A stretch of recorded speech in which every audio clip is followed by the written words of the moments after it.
Sound is a kind of energy. और ये energy कैसे चलती है? Wave form. वेव दो प्रकार की होती थी, कौन कौन सी? लॉन्जिट्यूडनल और ट्रांसवर्स।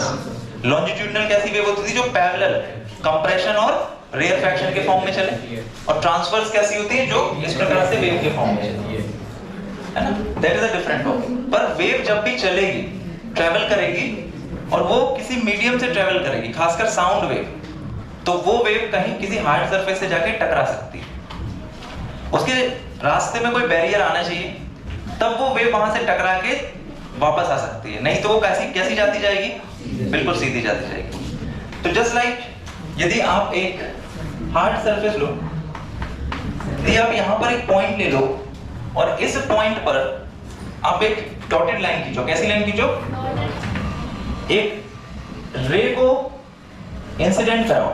इंसिडेंट कराने का मतलब है इस पर एक रे को गिराओ, और आप एंगल यहां से नापो। लेट अस से ये एंगल आई है, एंगल ऑफ इंसिडेंस। इंसिडेंस मतलब जो गिरेगा एंगल। तो ये रे दूसरी तरफ जाना चाहिए, और उस समय ये जो एंगल आप नापोगे, ये भी कितना होना चाहिए? एंगल आई के बराबर। पर इसको अपन बोलते हैं एंगल आर।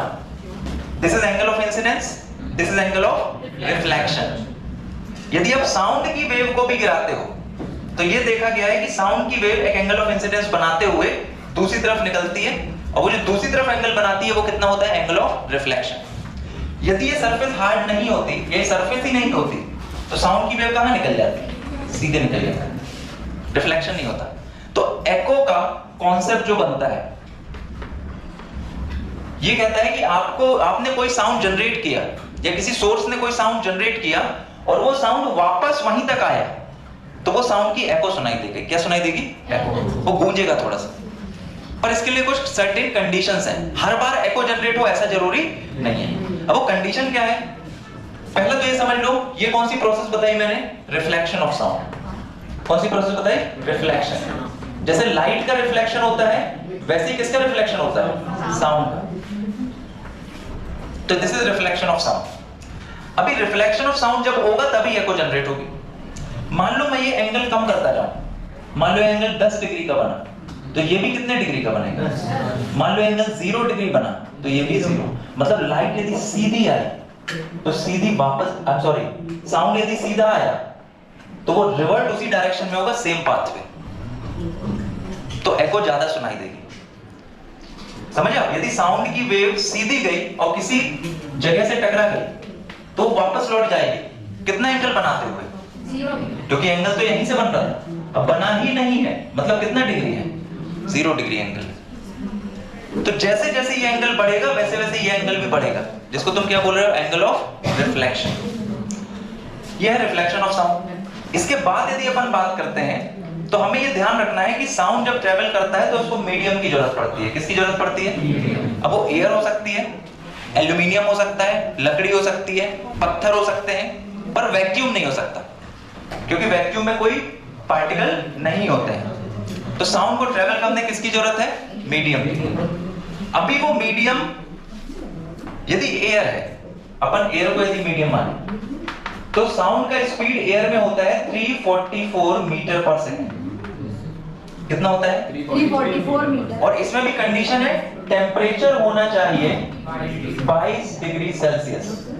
यदि ये टेम्परेचर 22 है एग्जैक्ट एटमॉस्फेयर का, तो साउंड किस स्पीड से ट्रेवल करेगा? 344। काफी कम स्पीड है ये, लगने में ज्यादा लगेगी कि 1 सेकंड में 344 मीटर कवर कर लिया। पर यदि वही साउंड का स्पीड तुम मेटल में लो, रेल की पटरियां होती हैं, रेल की पटरी में यदि तुम साउंड सुनो, या मोबाइल का स्पीकर लगा दो और दूर से ट्रेन आ रही हो, तो उस ट्रेन की आवाज, वो ट्रेन दिखाई भी नहीं देगी, और तुमको उस ट्रेन की आवाज मोबाइल के स्पीकर उसमें रिसीवर में रिकॉर्ड हो जाएगी। तो अब यहां पर क्या होगा? वो जो पटरियां बनी है वो किसी मेटल की बनी है। रेल की जो रेल्स पर बिछी रहती है वो मेटल की है। मेटल में साउंड का स्पीड 3 किलोमीटर पर सेकंड तक हो सकता है। मतलब 1 सेकंड में साउंड कितना ट्रेवल कर लेगा? Approx 3 kilometre, 4 kilometre. अब मेटल भी किस टाइप का है? सबसे ज्यादा और अच्छी साउंड की स्पीड मिलती है एल्यूमिनियम में। किसमें मिलती है?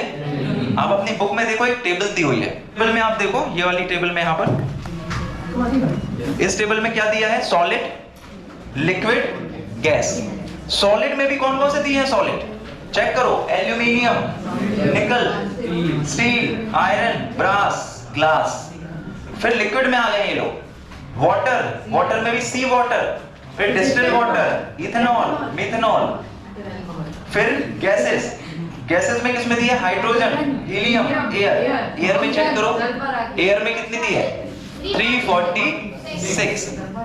पर ये टेम्परेचर 22 नहीं होगा, तभी 346 हुआ है। स्टैंडर्ड कितनी होती है? अराउंड 344।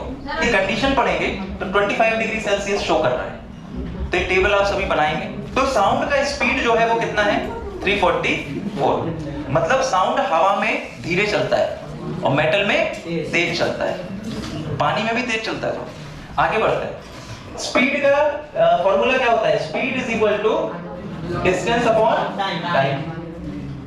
ये माना गया है बायोलॉजिकली कि हमारे ब्रेन में साउंड जो रुकता है वो सिर्फ 0.1 सेकेंड के लिए रुकता है, मतलब स्टे करता है।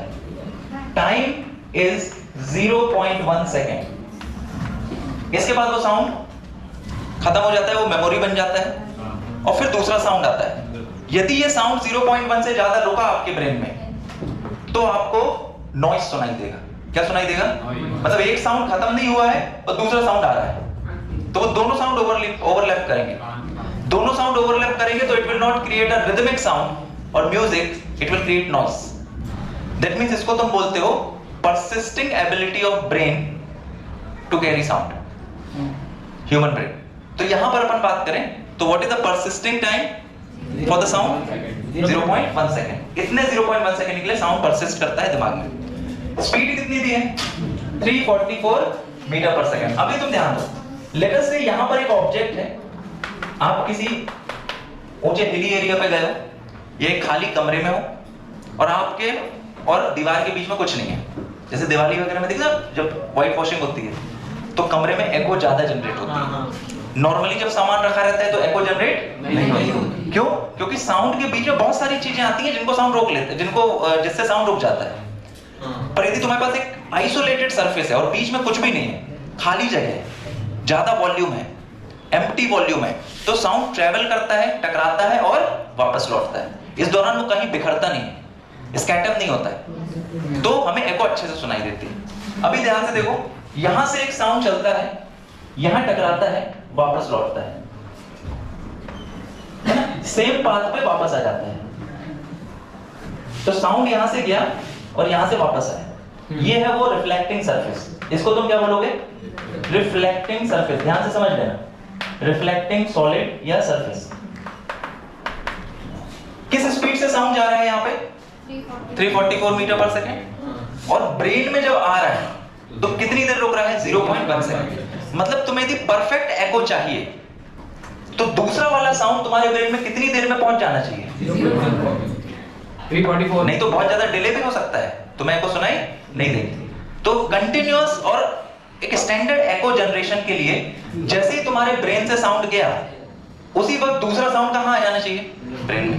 तो लगातार एक एको सुनाई देगी, एक परसिस्टिंग एको सुनाई देगी। यदि 0.1 से ज्यादा समय लिया आने जाने में तो एको रुक जाएगी। कैलकुलेशन करते हैं अपन, देखिए यहाँ पे 344 मीटर पर second is equal to what is the distance? We don't know. हम नहीं जानते कि यहां से जहां से साउंड जनरेट हो रहा है यहां से सरफेस कितनी दूरी पर है, पर हम ये मान लें कि ये कितनी दूरी पर है, एक वेरिएबल ले लिया, d दूरी पर है। तो distance upon time, how much time is how much time is there for the brain to persist the sound? 0.1 second. इसको क्रॉस मल्टीप्लाई करो यहाँ पे तो d is equal to कितना मिलेगा? 344 मीटर पर सेकेंड मल्टीप्लाई कितना? 0.1 सेकेंड। सेकेंड से सेकेंड कैंसिल। 0.1 को आप क्या लिख सकते हो? 1/10। You can write this is 344, this is 344। अब बचा मीटर और मल्टीप्लाई 0.1 मतलब कितना? 1/10। 344/10 कितना होता है? 34.4। ये जो डिस्टेंस है ये वन वे नहीं है। ये जो 344 into 1/10 आया ये तुम्हें कितना दिया? 34.4। सो d is equal to कितना आया? 34.4 मीटर। इसमें कोई दिक्कत? पर ये जो डिस्टेंस है ये टोटल डिस्टेंस है। This is a two way distance जिसमें साउंड जा रहा है और आ रहा है, क्योंकि जाने और आने के बीच में टोटल टाइम तुम्हें कितना चाहिए? ये हाफ टाइम नहीं है। आवाज निकली, सरफेस से टकराई, वापस लौटे, इस दौरान दिमाग कितनी देर तक दूसरा साउंड रखा हुआ है? 0.1। तो आप दूसरी आवाज का जाना और वापस आना भी कितनी देर में हो जाना चाहिए? 0.1। जब तुम इसको सॉल्व करोगे, इसको लेके, this the total time for a sound to move forward and come back. जब इसको सॉल्व करोगे तो टोटल डिस्टेंस निकलेगी, जाने वाली और आने वाली। पर तुम्हें तो ये डिस्टेंस पता करना है जो वन में है, तो इस 34.4 मीटर का क्या कर दो? हाफ कर दो। तो व्हाट यू विल डू, जब आप ये 34.4 मीटर को हाफ करोगे तो आपको डिस्टेंस वन वे मिलेगी। तो what is the one way distance? 34.4 divide by कितना?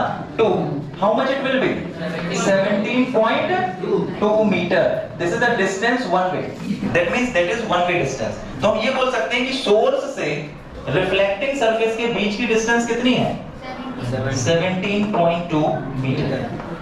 यदि इतनी डिस्टेंस पे तुम किसी रिफ्लेक्टिंग सरफेस को रखते हो, तब तुम्हें टाइम कितना मिलता है? 0.1 सेकेंड साउंड के जाने का और वापस आने का। और यही वो एग्जैक्ट टाइम है जो ब्रेन चाहता है, जिससे कि हमारे ईयर्स क्या कर सके? एक स्टैंडर्ड एको को सुन सके और एनालाइज कर सके। यदि बहुत जल्दी जल्दी एको आएगी तो अगेन वो, तो ये पूरा टॉपिक तुम्हारा कौन सा था? एको जनरेशन का, जिसमें एक टॉपिक कवर होता है कौन सा? Reflection of sound. एक बार देख लो, इसमें कोई डाउट